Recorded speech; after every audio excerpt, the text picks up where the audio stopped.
Pernah nggak sih Anda ngerasa udah ngobrol panjang lebar tapi kok kayak ada yang kurang ya? Nggak bener-bener nyambung gitu. Kayak kata George Bernard Shaw itu loh, masalah terbesar komunikasi itu ilusi kalau komunikasi udah terjadi. Padahal belum tentu. Nah, hari ini kita mau coba gali nih beberapa ide menarik dari buku Super Communicators-nya Charles Duhigg. Katanya sih ada rahasia di balik obrolan yang sukses. Iya, betul banget. Tujuannya sih biar kita semua, termasuk Anda di rumah, bisa lebih jeli gitu ngelihat dinamika percakapan. Dan pastinya biar lebih bisa bikin koneksi yang bermakna. Seringkali ya, akar masalahnya tuh simple tapi kita nggak sadar. Kita ada di gelombang percakapan yang beda aja sama lawan bicara. Wah, menarik tuh. Jadi, gagasan utamanya gimana? Katanya ada 3 lapisan atau jenis percakapan ya yang jalan barengan gitu. Ih, jadi soal keputusan, rencana, fakta, pokoknya yang konkret. Terus ada yang emosional, nah ini nanyanya gimana perasaan kita? Ini soal emosi, mood, hubungan personal kita. Dan yang terakhir, sosial. Siapa kita di sini? Ini menyangkut identitas, peran kita di kelompok, posisi sosial gitu. Nah, ini nih kayaknya yang sering bikin miss ya. Gagal fahamnya itu bukan karena topiknya salah, tapi karena nggak nyetel jenis percakapannya. Misalnya saya mau bahas rencana A, praktis. Tapi Anda sebenarnya lagi pengen curhat aja gitu, emosional. Persis, itu dia. Ketidakselarasan ini jadi penyebab utama miskomunikasi. Makanya buku ini nekenin banget soal prinsip mencocokkan atau matching principle.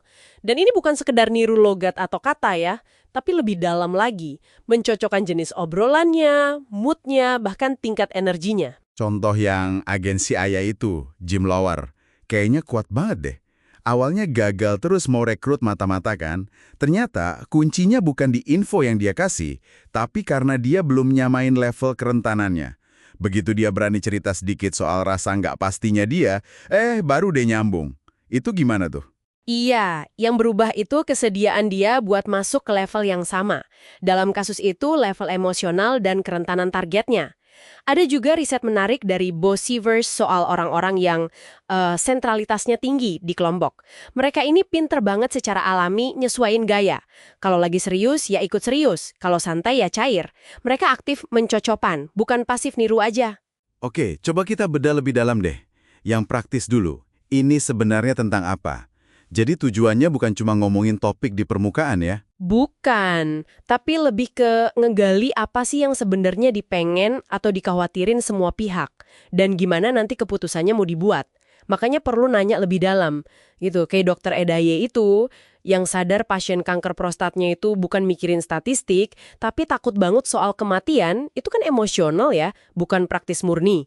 Atau juri John Bolty yang nanya terus, bukan buat debat kusir, tapi buat paham nilai dibalik argumen juri lain. Logikanya apa sih? Gitu. Jadi kita perlu peka ya. Ini lawan bicara lagi pakai logika fakta atau logika empati yang basisnya cerita dan nilai. Gimana cara bedainnya tuh? Coba perhatiin deh kata-katanya. Fokusnya kemana? Ke data atau ke pengalaman pribadi? Terus jenis pertanyaannya gimana? Cari solusi praktis atau cari pemahaman emosi? Nah, kesadaran ini penting. Sip, sip. Sekarang kalau percakapan emosional yang gimana perasaan kita? Ini kan ngomongin kerentanan ya, vulnerability. Tapi apa nggak bahaya tuh terlalu terbuka? Ya, pasti ada risikonya. Tapi kerentanan yang pas ukurannya dan ada timbal baliknya, reciprocity, itu justru fondasi kedekatan emosional.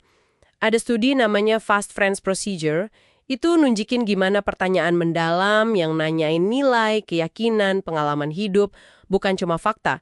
Itu bisa bikin orang cepat deket.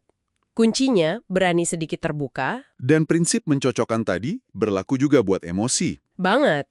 Tapi bukan berarti niru emosi plek-ketiplek ya.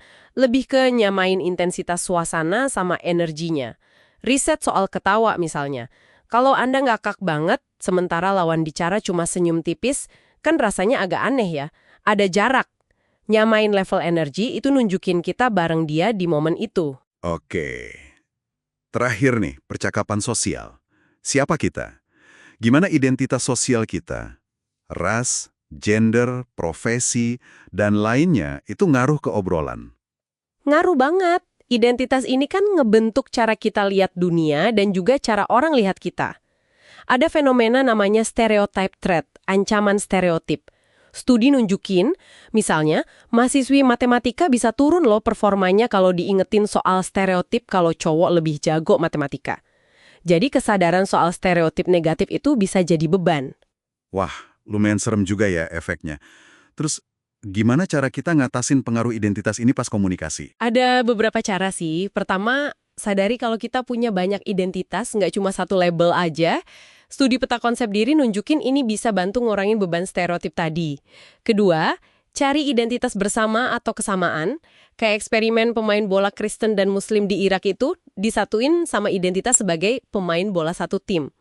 Atau Dr. Rosenblum yang cari kesamaan sebagai orang tua waktu ngobrol sama pasien anti-vaksin. Oke, jadi kalau dirangkum nih ya, jadi super communicator itu bukan bakat sihir atau apa gitu ya, tapi lebih ke skill yang bisa dipelajarin. Betul banget. Intinya sih, beberapa keterampilan kunci.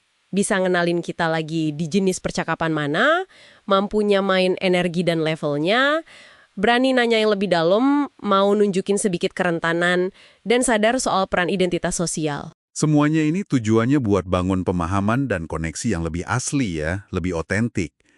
Nah, sebagai penutup nih, mungkin satu hal buat Anda renungkan. Sebelum mulai obrolan penting berikutnya, coba deh, ambil jeda sebentar.